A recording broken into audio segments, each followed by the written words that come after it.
Okay, guys. Hello and welcome to the Guest Life Podcast, episode 27. We got Adam Borisko in the house tonight. He's a good friend of mine, obviously local Hamiltonian. Adam is from Spore by Life Sciences, and he is a partner at Sterling Capital Brokers, doing insurance and everything in between. Adam, thanks for coming. Of course, buddy. Thank you for having me. As always, guys, we're so happy to have you guys tuning in. The Guest Life Podcast has been around for over a year and a half now. We're so happy that people are tuning in, listening, and getting value. We're on all different platforms, YouTube, Instagram, Spotify, you name it, we're on it. We got a great back end team that's doing really well, kind of capturing what Hamilton's all about, grabbing the local talent, really sharing their story and bridging that gap between what you think is possible and what is possible, and really, touching base with this local talent and getting their word out there and getting their story out there and really sharing how they're connecting with the community, the people around, and then really thriving in their businesses, from small to medium to big. Adam's going to tell a story today, and I know it. But as I learned, right before this recording, there's a couple things I don't know. So I'm as excited as you guys are. Adam, thanks so much for coming. Of course, buddy. Thanks for having me, man. Really appreciate it. Sorry I didn't wear a suit, man. We got the flip-flops on and the summer vibe. That's okay. It's hot outside. I'm showing my ankles as well. You'll see in the photos. I did shower for you, though. So it's half the battle, right? That's it. So today we're going to talk about Spore. We're going to talk about Sterling Capital Brokers in the insurance game. We're going to talk about a mutual friend, Jordan McCarter, and kind of how we got to know each other. Of course. So we can do some digging there. So tell us a little bit about Adam at this level and kind of where you're at now and kind of what's going on. Well, it's been a long journey to get here, but I'm in I think a good place, both professionally and personally. I've really used the last 2 years, or I guess year and a half of COVID as an opportunity to create a new business, being Spore, and reflect on what was and wasn't working professionally and both personally. And it's been, I think, a fantastic year to kind of get centered and focus on family a bit, working from home, and, really excited to see things opening back up, and I guess the idea of human interaction that I'm sure we've all been missing a lot. Well, I haven't seen you since, a year and a half ago. Yeah. We saw each other on a patio, but, talk about, let's start from the beginning, because obviously I know a lot more than the listeners are going to know. I mean, if you're from Hamilton, Adam's involved in a lot of different community groups as well as professional groups. So let's talk about how you originally got into insurance and kind of what brought you to that game. Of course. When I got out of school, didn't really know what I wanted to do. I started in downtown Toronto in photocopier sales, which for anyone listening knows is a gauntlet of character definition. It's highs and lows and a lot of lows. And it inevitably led me to presenting to group benefits brokerage, which after the presentation offered, if I would be interested in getting into that business. And I actually had a family member who had a benefit shop down in Stony Creek. And I kind of, said that there was some interest to get in on kind of like that business development or BDR role, and made the call. And he offered me a job in Stony Creek. So, for I guess 4 or 5 years, I was commuting from Toronto to Stony Creek every day, which is a nightmare. If everyone knows, the QEW is an absolute nightmare. So you're living in Toronto, going back to Stony Creek? Every day. Opposite. I was going against it. But going into Toronto, there's always traffic, man, no matter what you do, no matter what time. So eventually made the move out this way, probably about 6 years ago. At that time, I was also starting to work with Pearson Dunn and Jordan McCarter and George McCarter. I was doing the cross-sell. So they were a property casualty broker. I was doing group benefits, health insurance, all that stuff. So it inevitably led to working with them. And then George made the decision to bring that service in-house. And I started the team over at Pearson Dunn and doing the group benefits. So, fast forward 5 years, Pearson Dunn got acquired by a firm out of Toronto called Jones Brown. I was kind of working back and forth out of the Hamilton office and Toronto office. And then in 2019, we were acquired by Arthur J. Gallagher, which is, London-based UK multinational insurance brokerage. And, it was kind of at that time where, I guess I could have just stuck around and sailed into the sunset with the big corporation, but there were a lot of bureaucratic issues that faced my business directly. I mean, I got no bad qualms or bad things to say about Gallagher. They're a fantastic firm, but for me and what I was looking to get out of the position, it just wasn't for me. So I made the move 2 years ago to Sterling Capital, and which is a privately owned firm, largest privately owned insurance brokerage in Canada now. Wow. And just, powerhouse ownership group, and really a young company, a company that had only been around for 8 years, but a tech insurer. So it was kind of a no-brainer for me to take an opportunity there, and I've been there ever since. And, it's been a fantastic ride so far, and look forward to continuing that ride with Sterling. That's amazing, man. So it's interesting, like photocopier sales brings you to an opportunity where you're kind of, approached, and then you're approached. So the company that you went with is not the company that you ended up getting approached by, right? No, not at all. It was just the opportunity, and now you start, spinning the wheels and saying, hey, I know a guy that knows a guy. Well, I mean, insurance is one of those industries where no one really thinks it's a great career path, I guess, until they work inside of it. Yeah. And the amazing thing about insurance is I never did the property casualty or the like home and auto and any lines like that. I did all corporate. But every business needs corporate insurance services. So it was almost like I wish I knew what I knew now when I was just getting out of school, because I probably would have started in insurance earlier. Like I love insurance. It's kind of the way I approach everything in life. And, I always say I can sleep at night because I'm selling the type of insurance that people need. And as corny as that might sound, it's important to me, and it allows me to kind of get up every day and make sure I'm doing my job. Yeah. Well, I know, like, anybody that owns a business, especially this day and age, like it's the same thing, right? Yeah. When a catastrophe happens, at the end of the day, it's such a value add when you know that you're insured properly, whether it's a vehicle accident or property damage or, some sort of liability. And this day and age was, I'm sure, with the tech stuff, it's like we all know we're insured with Visa, but what happens if your data is stolen? Of course, right? I remember talking to a guy in Florida actually talking about that. He had a business where he came up with security for software fraud. Of course, a huge booming industry right now. Yes. Cyber risk is one of the biggest markets right now. Yeah, it's something that I guess I think it'd be a great segue. Do you have any information on that we could talk about? Like, of course. I mean, cyber risk, I think, is like something that it just seems like, we're a web-based platform. Yeah. So it's like for us, it's like, well, if QuickBooks gets hacked, like, I don't think anything we can afford is going to help, but maybe you're right. Well, maybe no, something different. It's funny, man. I remember like 6 years ago, cyber risk was taboo almost. Like people just didn't want to see it. You didn't want to see your broker talking about it. It was almost annoying to some clients. And, as we certainly over the last 5 years have transitioned to more cloud-based and just more tech-focused business operations, the exposure's grown 10x, right? And I mean, you probably see in the news once a week, once a month, someone's been hacked.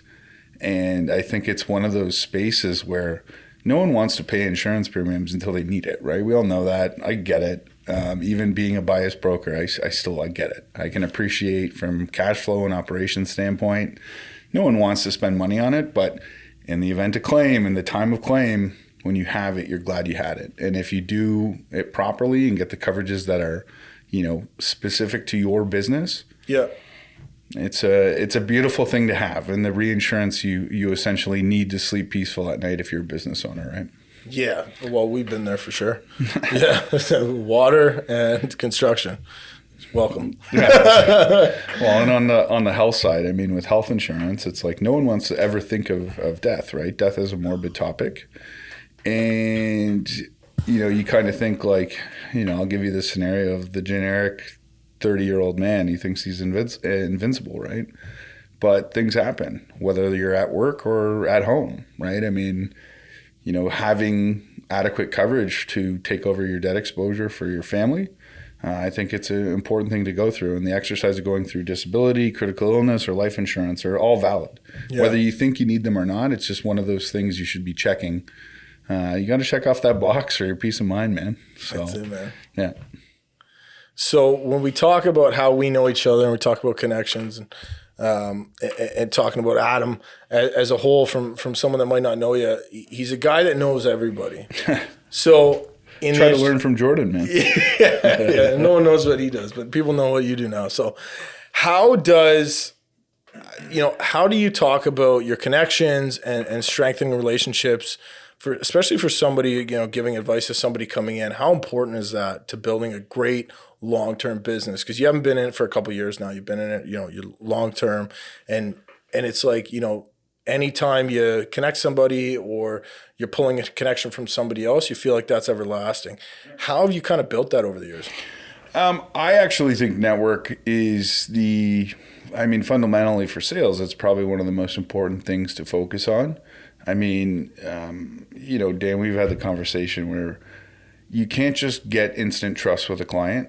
So you have to establish it. And you do that through sound advice. You do that through, length of service, but ultimately taking care of your clients. And when you look at your network, everyone can go and sell you something. But if you go kind of above and beyond for people and connect the dots, it really opens up the door to strengthen that relationship or create loyalty. And I think the one thing that's unique with insurance is it's probably the thing I like the most about insurance is it's not just a typical KYC, like know your customer. If you take the time to actually understand the business you're working with, your client, what they're going through, how they approach risk, how they approach compensation, benefits, things like that, you have such a deeper understanding of what makes them thrive. Yeah. And if you're willing to do that work, you have such a better understanding of that business, and it just proves always to be, give you so much more in that relationship and create that long-term relationship. And I always find with network, if I know someone that can benefit from knowing you, why wouldn't I introduce them? Right? Whether it leads to business, that's entirely between those two parties, but why not open up the door for people? Uh-huh. I'm not just your broker. I want to be your broker that also can bring you business potentially. Someone that, understands what makes you move and says, he's a good fit to meet this individual. And I think by doing things like that, even if it doesn't lead to business, by doing things like that and kind of embedding that in your culture and not your culture, but your character, it just leads to better relationships with everyone. And I mean, I would go and do 5 referrals even without a deal, because it's sometimes, in most cases, going to be the right thing to do. And I like seeing people thrive around me. I love when my friends succeed. So if I know you're a good guy and I know this individual is a good person and you guys have similar values or approach to business, I will open that door 10 out of 10 days. And that's kind of always stuck with me. And, I always started with, let's do LinkedIn.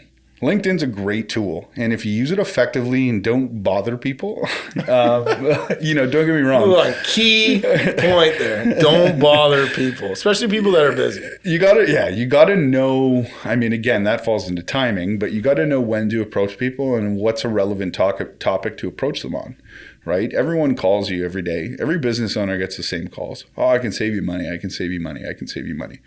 I can save you money, but if it's not sustainable, I haven't done my job. I've just got in the door. So, going back to the network side and something like LinkedIn, use it effectively. Use it to follow your prospects. Use it to follow businesses that you want to do business. Follow your existing customers. Be aware of what's relevant to them and what's going on in their world. I think something as a simple gesture of wishing someone a happy birthday or congratulating them on any type of news. Those are the little things where you're celebrating those little small wins with your customer, but it instills that level of trust that you care about them, right? I've said to you a couple times, people don't care how much you know until they know how much you care. And that's a real thing. And I think that's something that, if you live by that in sales, you'll do well.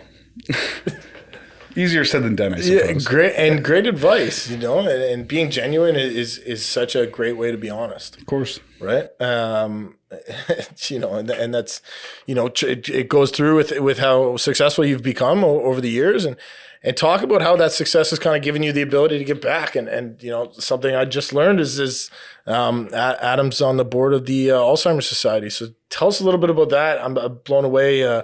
We talked about it before. My mom, Wendy, does chair yoga for the Alzheimer's Society, which I'm fantastic. It just, it's a soft spot for me and my family, because we've had family members that have been involved with Alzheimer's. And so yeah, just tell us a little bit about that. I think it's always great to highlight. How'd you get into it, and kind of how do you feel about kind of giving back to such a great cause? Well, I mean, there's no shortage of causes to give time to, right? And I think especially whether you look regionally in just Hamilton, Brant, all the surrounding areas, there's so many ways to give back. I think it's just, can you make the time to do it, right? I got involved with the Alzheimer's Society actually because one of my long-standing clients and a very good personal friend of mine, her mother was actually on the board of directors, and they were looking for some youth on the board, and set up kind of that introduction. And I took a position probably 5 or 6 years ago now. I mean, time flies. But I got involved with the Alzheimer's Society, which was going through a pretty crazy transition of, kind of regionally putting a bunch of different boards together. So we now represent Brant, Halton, Hamilton, Haldimand, Norfolk, all those regions. And it's a fantastic organization, a very strong board. The Alzheimer's Society is an amazing organization led by a lady named Mary Burnett, who's the CEO, Hamilton-based. She's one of the best CEOs I've ever worked with. Her pulse on the business, her pulse on the service that her team does. I mean, there are a ton of staff, bigger than you probably know, and plus, hundreds of volunteers involved in the Alzheimer's Society. And I mean, it is one of those scary diseases that unfortunately the numbers are only continuing to grow. And I mean, obviously with things like early detection of onset dementia, I mean, it's one of those diseases that, to me, I had some family members go through it. And it's one of the things that actually scares me. I mean, heart attack, Lou Gehrig's disease, and Alzheimer's are probably the three things that I try not to ever think about. Yeah. And, again, and as we were kind of saying before the podcast, Alzheimer's is not just about the patient. It's about supporting the family going through it as well. And I think I'm very proud of the board that we have here in Hamilton and our ability to offer services and programs like your mother's involved with. Those are the things that make it better and keep that organization running. And I'm proud to say that our board specifically is recognized nationally by the Canadian Alzheimer's Society as one of the strongest boards. So, very happy to give my time to that. There's no small feat of time, right? I mean, you got to put in your 5-10 hours a month, and you got to be committed to that. I mean, it's not a paying board, it's a volunteer board. So in doing so, you have a bunch of people that are coming together to try and make a difference. And, I guess I rest easy at night being involved. Yeah, that's awesome, man. Like, I think it's just, it's such a stand-up thing to be doing, and as well as, just supporting the community and the people involved in it, right? Like, it takes people like yourself to kind of come together and like you said, time, right? Mm-hmm. Everybody's looking for ROI, and sometimes ROI is a feeling and an emotion, and being able to give back because you're capable of it. And I think, that's what this podcast is all about, and getting people like yourself. So thank you so much for doing that. I think it's just fantastic, and I'll let Wendy know to listen in. She'll be happy to shout out to Wendy. Yeah, there we go. So talk about the transition in terms of natural health products. We put a little plug in here, guys. If you could see Spore, it's in my cupboard. I don't know what's in your cupboard, but it's vegan. It's everything. A lot of new talk around natural health products, and obviously, working on people's health and nutrition and balance, and mental health is such an important thing these days. Tell us a little bit about your journey through Spore and that entrepreneurial spirit that thrives through you. Well, how much time do you have? Because it's a long story. Let's go highlights. We don't have that much time. Well, I was in working in the group insurance space, as most people know, drugs are such an important part of Canadian healthcare plans and Prescription drugs. Yeah, prescription drugs. And, pharmaceutical drugs are always increasing. I mean, anyone that's dealt with their broker hates the conversation of rising drug price every year. Yeah. But it is a reality that we work in. And now, there's so many options for biosimilars, genetic equivalents, things like that are coming to lower these drug plans. But ultimately, some of the major condition states like rheumatoid arthritis, diabetes, things that are running rampant in our society, there's still, unfortunately, a lot of high-cost drugs that people are on. And I started doing a lot of insurance in the cannabis industry 8 years ago now, and built a very big book in their Toronto office, both for commercial and benefits, and started getting involved in the cannabis space. And that led me to a U.S. company, a biochem manufacturer out of Pittsburgh, Pennsylvania, called Flower Process. I started splitting my time, still working on the insurance side, but also being a consultant advisor for this U.S. company. And they basically have been working in the botanical extraction space, so turning a plant into an oil, for 30 years. And obviously, like every company in the U.S., they saw the opportunity to get into hemp specifically. Yeah. And so I went down there and started leading their sales team and working with them. So I was commuting to the U.S. every week, 2019. So doing both, which was, pretty hard.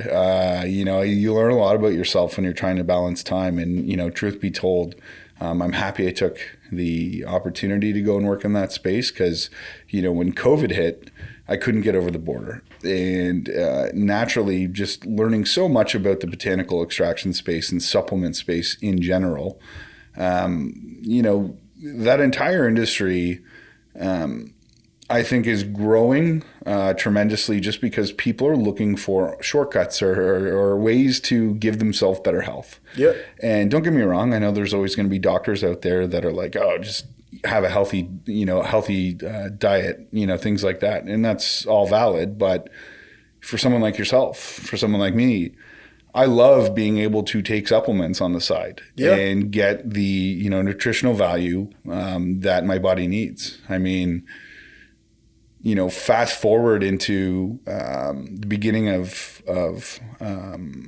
I guess COVID, which would have been March 2020.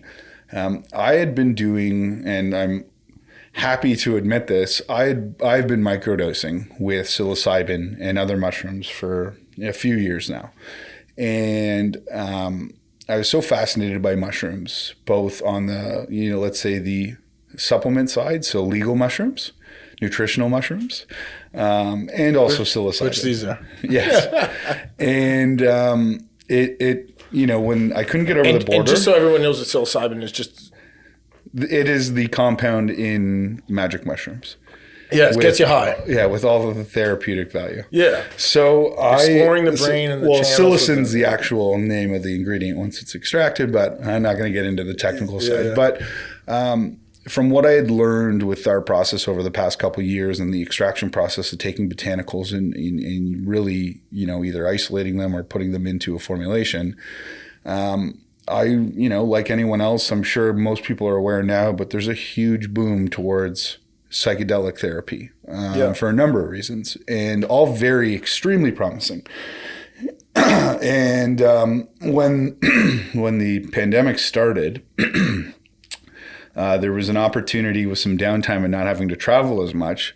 I had reached out to two of our other founders, and they were already thinking, along the same line as me of, can we get in on this mushroom industry before it really hits? And I mean, it's hit now. I mean, the mushroom space has been around for supplements for 5, 6, 10 years, even with some of the companies in the US. But now with all the media coverage, it's really coming to fruition. So we started a business called Spore Life Sciences last March. Really took a long time to get that business set up.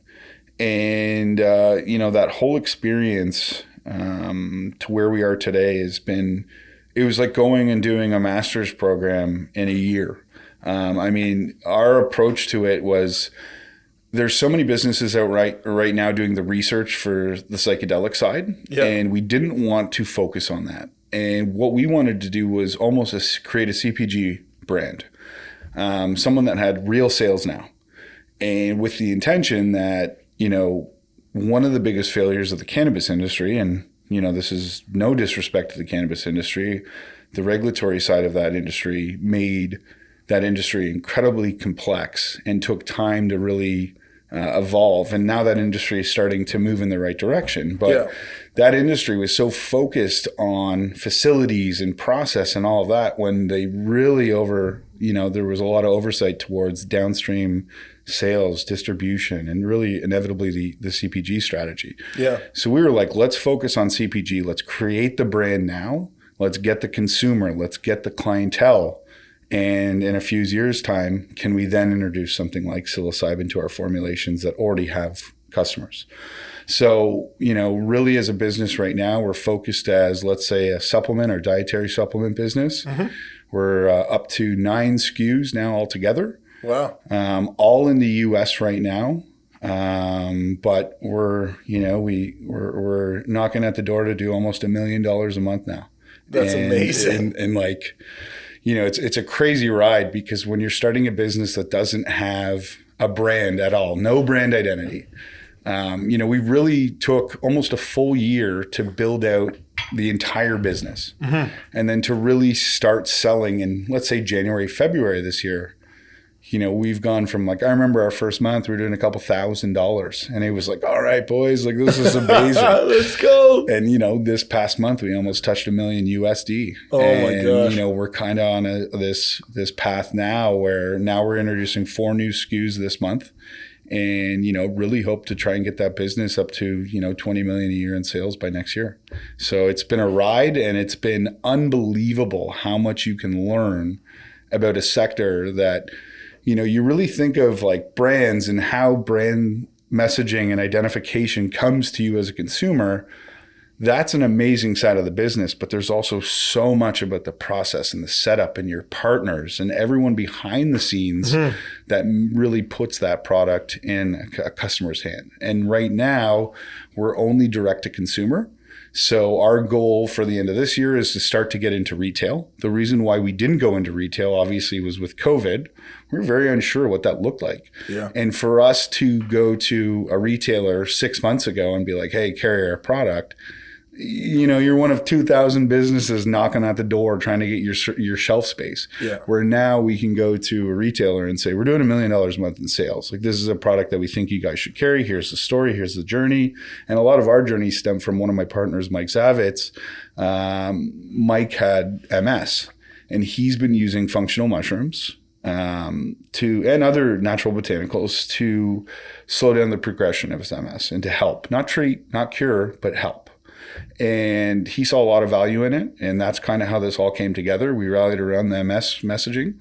And now we're kind of in that stage where we have 5 of our SKUs approved by Health Canada. That process takes forever. Wow. Congratulations. Yeah, thank you, man. So we're going to be launching in Canada kind of Q1. And we're now in the works. We have, you know, new formatted products, and we're really trying to expand out of just capsulated products, so just capsules. Getting into different formatted products. So it's, you know, it's an exciting journey ahead, but now where I stand now is the business is up. We got, you know, lots of staff. We have lots of partnering firms working with us. Yep. And now we're in a position where I'm kind of back now focused on just insurance. Yeah. And insurance now for me is the full-time, full attention. And this is going in the background. And we have such an amazing team at Spore. You know, our founding partners, like, they're all heavy hitter, rock star kind of guys that can, you know, do the jobs of 5 individuals. So I'm not as involved with the day-to-day anymore. I still try to help out with the insurance and more of an advisory position, relationship with contact manufacturer, things like that. But very proud of the team and what we've been able to accomplish in a year, man. And, you know, the future looks bright for Spore. So very excited, and, you know, ultimately very excited to see, that industry in that sector. Like I could talk to you about psychedelics for Oh, all day, yeah. but it's, we can save that for another time. I mean, I'm a huge fan of it. I advocate for microdosing. Yep. I think it's incredibly beneficial for everyone. And I don't think it should be viewed as a drug. I think it should be viewed as a therapeutic treatment and something that everyone can benefit from. So I'm not going to continue to try and drive that down your listener's throat, but happy to answer questions offline here. Yeah.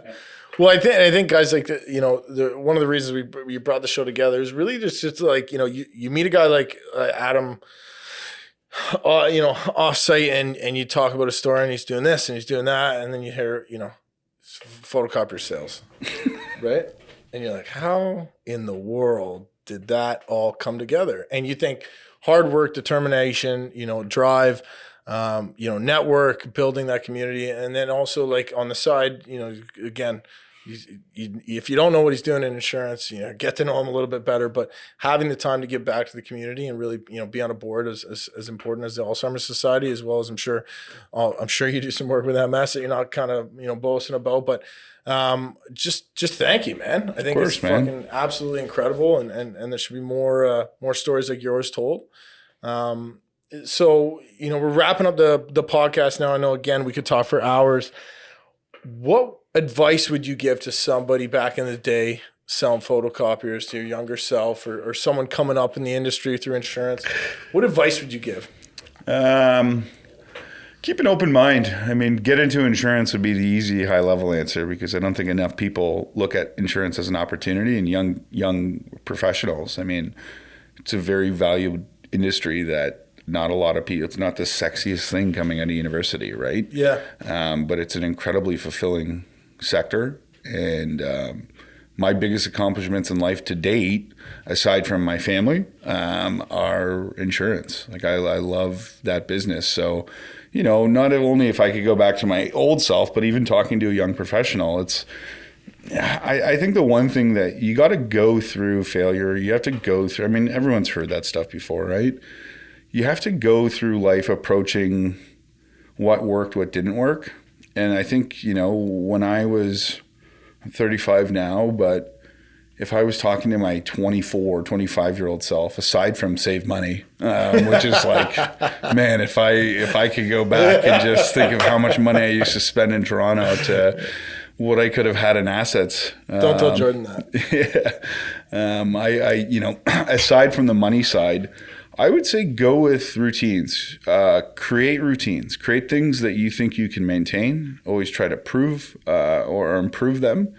But create little scenarios for small wins. So, it could be something as simple as writing out your to-do list for tomorrow before you go to bed. It could be, committing to a gym routine at 5:30 in the morning. You have to try different things. And I think, something that has really helped me is don't be afraid to make adjustments in your life. I mean, I think one of the biggest things that even myself struggle with is balance, family balance. I think, last year I went through a year where I was working 120 hours a week.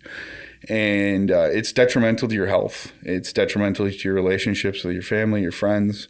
I'm glad I did it for what I learned, but that balance piece is so important. And for me, COVID I gained a lot of weight, and it was a lot of stress and poor sleep cycles. And now looking at it back, I've at least reflected and said, okay, gyms are open now. So one of my goals this year, this is going to sound really stupid, but one of my biggest goals this year was don't overcommit. So don't overpromise. Like if you can't do something for friends, professionally, say you can't do it.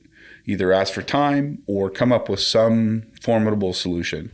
Don't overcommit, because I think a lot of people oftentimes when they're in sales, they spread themselves thin. They try to be everything for everyone. Uh-huh. And I think when you start to identify that, if you overcommit and then you're canceling or bailing on something, it's worse than if you just swallowed that pill and, just said you couldn't do it. I think that's something that I definitely wasted a lot of years in, not relationships, but definitely, annoyed or irritated colleagues or friends just doing stuff like that. And I think the one thing that would be the most valuable advice, just get organized, right? Like have goals. No goal is too big, right? I think the one thing that I've noticed a lot, and I'm not going to generalize the entire millennial class, but don't be afraid to put in your time with an employer, right? I think so many times people switch jobs for $2,000-$4,000 raise without even doing the math on how much more do I actually gain.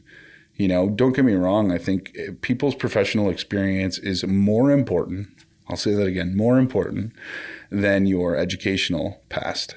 Unless you're in something heavily specialized like medical or like legal, like finance, your experience is everything. So if you can gain and put in that shift with an employer, give them 5 years, give them 10 years if you can. I know it's, a little old school to have that mentality, but I think if you really commit to companies and give them that 3 to 5 year of your life for professional growth that you gain and that professional experience, it leads to bigger and better things for you. And I think you really, as you're going through your 20s, you start to identify what's important to you and what do you want in life. And I think, I know it's a loaded question or statement to say that, but personal reflection is the healthiest thing that anyone can go through. Whether it's looking yourself in the mirror and saying you have to make a change or going through and celebrating your own personal wins, identify the things that you want to improve on and stick to those as goals for the year and give yourself 3 to 5 things that you can improve on as a human being every year. And I think that will lead you to better paths. Amazing. Well, if you can't take something away from that, you shouldn't be listening. So again, guys, Adam, thank you so much for being on the show. Thank you for having me, brother. The story blows everybody away, including myself. Again, learn something new every time we talk. Also inspired every time we talk. Guys, the Guest Life Podcast, episode 27. So grateful for everybody that tunes in. If you can like, comment, and share any of the photos, videos, or some of the inspirational quotes that you're going to get from this, it means the world to me. And the rest of the listeners, just kind of spread the word of people like Adam and what they're doing for this industry, this communities, and other entrepreneurs that are coming up through the ranks. So thank you, Adam. Well, and if I can say, man, you're doing a great job yourself, Dan. It's been amazing to follow your journey and your path over the last few years. I know you've been at this for longer than a few years, but for your age, I'm always amazed at how hard you work. And I feel like we're the same age because of the camaraderie we share, but I'm always amazed when you tell me how old you are, because I think you've accomplished so much at this age, and I appreciate you doing things like this and putting on this podcast for people. I love your path forward. I love what you want to do, and I love what you mean to the community. So thank you for having me. Thank you, man. Okay, brother. Cheers.